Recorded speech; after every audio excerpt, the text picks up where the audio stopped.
அனைவருக்கும் வணக்கம். அதிகமான குதிங்கால் வலி பார்த்தீங்கன்னா, தூங்கி எந்திரிச்ச உடனே அதிகமான குதிங்கால் வலி இருக்கும். பார்த்தீங்கன்னா, அந்த எந்திரிச்ச உடனே எனக்கு ஒரு 5 மினிட்ஸ் அந்த வலி இருக்கும். அதுக்கு பிறகு வந்து பார்த்தீங்கன்னா, நம்ம ரொட்டீனாக நம்ம ஒர்க்கு வந்து நம்ம பண்ண அந்த வலி வந்து குறையிறத நம்ம பார்க்கலாம். ஸோ திடீர்னு வந்து இந்த குதிங்கால் வலி வந்து வராது.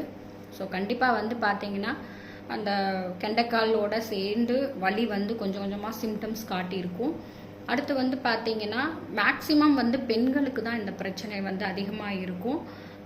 நிறையா பேர் வந்து பார்த்தீங்கன்னா, அந்த குதிக்காலுக்கு வலிக்குரிய ட்ரீட்மெண்ட்ஸ் வந்து நீங்கள் பண்ணிகிட்ருப்பீங்க. பட் அக்குபஞ்சரில் வந்து பார்த்தீங்கன்னா, கண்டிப்பாக வந்து அவங்களுக்கு இடுப்போடு சேர்ந்து கழுத்து வலி இருக்கும். அப்புறம் வந்து பார்த்தீங்கன்னா, முடி உதிர்தல் வந்து அதிகமாக இருக்கும். யூரின் வந்து அர்ஜென்ட்டாக வர மாதிரி ஒரு சிம்டம்ஸ் எல்லாம் வந்து நம்மளுக்கு இருந்துக்கிட்டே இருக்கும். இதெல்லாம் பார்த்தீங்கன்னா, நம்ம உடம்பு என்ன பண்ணுது, நான் வந்து சஃபர் ஆகிட்டுருக்கேன் அப்படின்றத இண்டிகேட் பண்ணிகிட்ருக்கு. நம்ம வந்து என்ன பண்ணலாம் அப்படின்னா, குதிக்கால் வலிக்கு ட்ரீட்மெண்ட் எடுக்காமல் அக்குபஞ்சரில் urinary bladder and uterus problem கண்டிப்பாக வந்து குதிங்கால் வலி இருக்கிறவங்களுக்கு பார்த்தீங்கன்னா, யூட்ரஸ் சம்மந்தமான ஏதோ ஒரு பிரச்சனை வந்து இருக்கும்.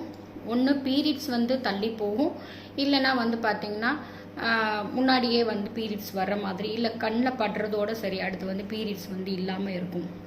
இந்த மாதிரி ஏதாவது ஒரு பிரச்சனை வந்து கண்டிப்பாக வந்து யூட்ரஸ் சம்மந்தமான ஏதோ ஒரு பிரச்சனை இருந்துக்கிட்டே தான் இருக்கும்.